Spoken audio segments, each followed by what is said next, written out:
What's going to happen with the Colts and the Patriots on Saturday night is that Bill Belichick will, as he always does, try to take away what the Colts do best. And what they do best is run the ball with Jonathan Taylor. This will be about neutralizing the run and forcing Carson Wentz to beat them with his arm and his legs.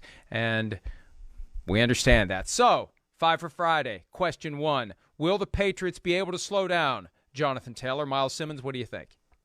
I think that they'll be able to slow him down. I'm not sure that they're going to be able to shut him down completely. I don't know that anybody really can do that, at least not this year when it comes to Jonathan Taylor. But the magic number for them, for the Colts, that is 100.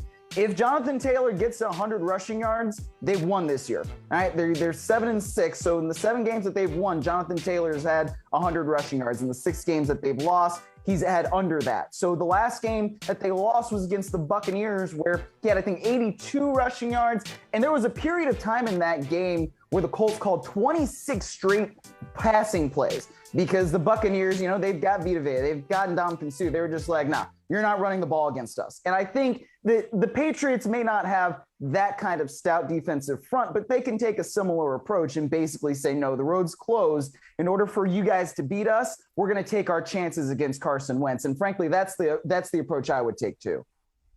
Another way that you deal with a team that runs the ball best is to strategically, and, sometimes it's easier said than done, but this was the old Belichick approach to Tim Tebow. The best way you deal with Tim Tebow, who had a proclivity, whether you liked him or whether you didn't, he had a proclivity to erase leads in the fourth quarter. And he did it time and again, and it was magical. Well, one way you keep that from happening, you have such a big lead that there's nothing he can do to you in the fourth quarter. And that's what they did when they played him twice in 2011, once in the regular season, once in the playoffs. So one way to neutralize Jonathan Taylor, score points early, build a lead, and force them naturally away from the run. That's one thing that the Patriots will try to do. Whether or not they actually do it, that's going to depend upon what their offense is able to do. And Damian Harris is out for the game. But Mac Jones, who only threw 3 passes the last time the Patriots played, I have a feeling a few more than 3 passes will be coming from Mac Jones on Saturday night. But that's got the potential to be a great game. I'm still stunned the Colts are favored. We talked about this earlier today. Colts are favored by 2.5. And home field advantage currently is worth about 2.5. It used to be worth 3. The fact that the Colts are favored by 2.5 means that neutral site, it would be push, even.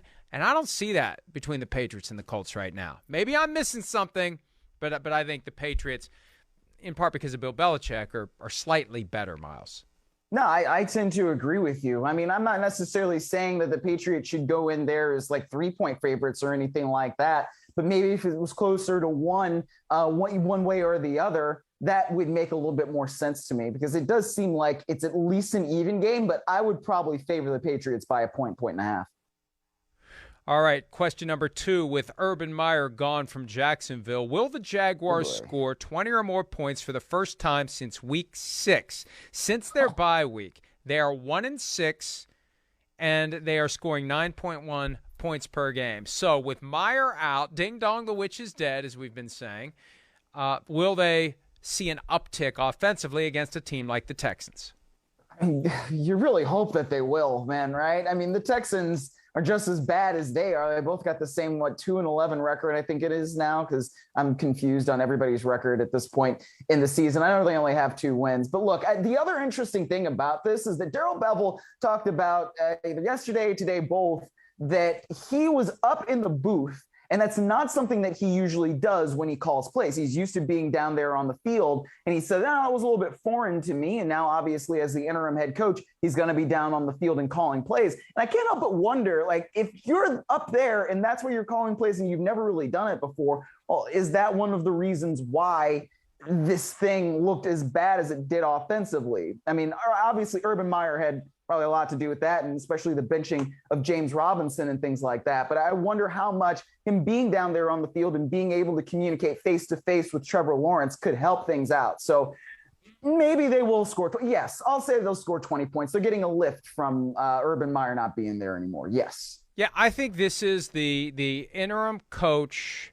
bump that we see, and it's even more pronounced because there were so many people there that didn't like Urban Meyer and that we're happy to see him gone. So, unlike the Texans, who I think are in full-blown tank mode, not that the players are trying to lose, but when you go with Davis Mills over Tyrod Taylor, you're not trying to win. That's for damn sure. And the Texans understand the value, as they should, of finishing as high in the draft order as they can. For the Jaguars, that's immaterial. They're going to have a high enough draft pick. This is about getting the situation under control, injecting some reason for fans and players and coaches and staff to feel good about things. And if there truly is an exhale that happens with Urban Meyer gone, it'll show. And I think the Jaguars will win that game. I thought they were going to win anyway because I don't think the Texans are really interested in winning right now, not that they have been all year long. But the Jaguars will win this one because of that extra kick that's going to come from the absence of Meyer, the presence of Bevel, and I like that you mentioned the sideline. I heard him say that yesterday, that he said it's almost like a video game when you're up in the booth. You can't really hear, you can't look guys in the eye, you don't get a good feel for the flow of the game. You just have a better perspective on what's happening once the ball is snapped. Question 3, what will it take for the Falcons to knock off the 49ers and make a run toward the playoffs, Miles? The 49ers are going to have to get sloppy with the football. Jimmy G's going to have to throw a couple picks. They're going to have a couple fumbles. Look, Atlanta's not a good team. All right. Like, I know that they're 6-7. We got to look at the teams that they beat. All right. The Giants, the Jets, the Dolphins, the Saints, the Jags, and the Panthers. And look, they're 26th in points scored, 28th in points allowed, 24th in yards gained and allowed. I don't really get how they have 6 wins and they're like somehow still in the hunt, because they're not a very good football team. And I think that the 49ers are actually a good football team, and they've been playing better and better and better. It was a really big win that they got last week against Cincinnati. So it's going to take the 49ers kind of coming out and falling on their face and stepping on the rake, which I just don't see happening. We've seen the 49ers lose to the Falcons, though. It was late in their 2019 season. It was unexpected. And the Falcons have the ability to sting you in any given game. But I like that you pointed out the actual quality of the victories, because the flip side is when they lose, they don't mess around. They don't lose by a point or two. They get blown off the field. And I think that's what's going to happen, because you've got the 49ers who are making this unexpected late-season playoff run. They got the lift in beating the Bengals in overtime. This is a game they should win, and I think there's enough guys on the roster that were there when they got surprised by the Falcons a couple of years ago. That gives Kyle Shanahan and company a little extra juice when it comes to getting the attention of the players, causing them not to take anyone lightly. They've got the opportunity right in front of them to try to get their playoff berth. So I think it's going to be a long day for the Falcons.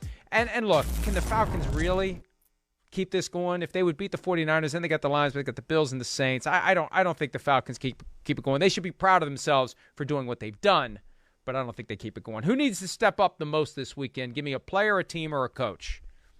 I'm going to say Ben Roethlisberger. I think we need to see just a little bit more consistency out of the Steelers earlier on in games, right? They've done a nice job sort of in the last few weeks of competing, of coming back, of making sure that they're making things competitive. But you need it from Ben Roethlisberger, because their backs are against the wall right now, 6-1, and they're going to have an opportunity, whether it's in the AFC North and winning that division based on the way things look in Baltimore right now, or just in general with the wild card situation in the AFC, and they've got that tie. That tie is probably going to be pretty significant if the Steelers keep winning. So I like to see Ben Roethlisberger come out and light things up a little bit, but I do figure that's going to be a good game between the Steelers and the Titans. Oh, I think it's going to be a great game, and we talked earlier today about how this is just one of those, as you said, program victories where the Steelers don't lose this game. And I've been in and around Pittsburgh my entire life, with some limited exceptions.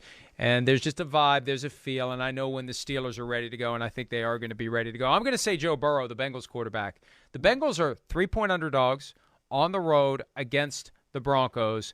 Both teams are 7-6. The Bengals are the team that is the real playoff contender. The Broncos are the team that we look at and say, what the hell are you still doing here? And this is the weekend where the Bengals need to deliver that message, so we all can have some faith in what we thought the Bengals were going to be and what we thought the Broncos were going to be. And it all falls to Joe Burrow, especially with Patrick Surtain.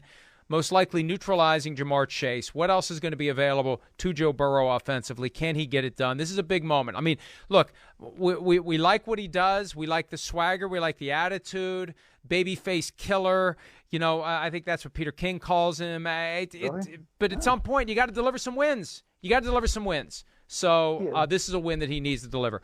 Last question from 5 for Friday. Will the two New York teams combine for more than 20 points? You got the Giants facing the Cowboys at MetLife Stadium. You've got the Jets traveling to Hard Rock Stadium to take on the Dolphins. Well, I think Buffalo might be upset by this question since they are New York's real team, right? They're the only New York team. Yeah, I know. I think, oh boy, Mike Glennon's starting, and the Dolphins defense has been playing really, really well. I might say no. I think I'm going to say no. You know, I even though if the Cowboys get up in that game, then yeah, they might allow more points to come back by the Giants, because that just seems to be the way the Cowboys play this year. But I'm just going to be bold, and I'm going to say no. No, they're not going to do it. Yeah, I'm going to say yes. I mean, that's 10 points per team. I think that between them, they can score 10 points each and get to 20. And chances are they're both going to lose, but maybe they can get to 20 points. Hi, I'm Mike Tirico, and thanks for watching. Make sure to hit subscribe for the latest news and highlights from NBC Sports.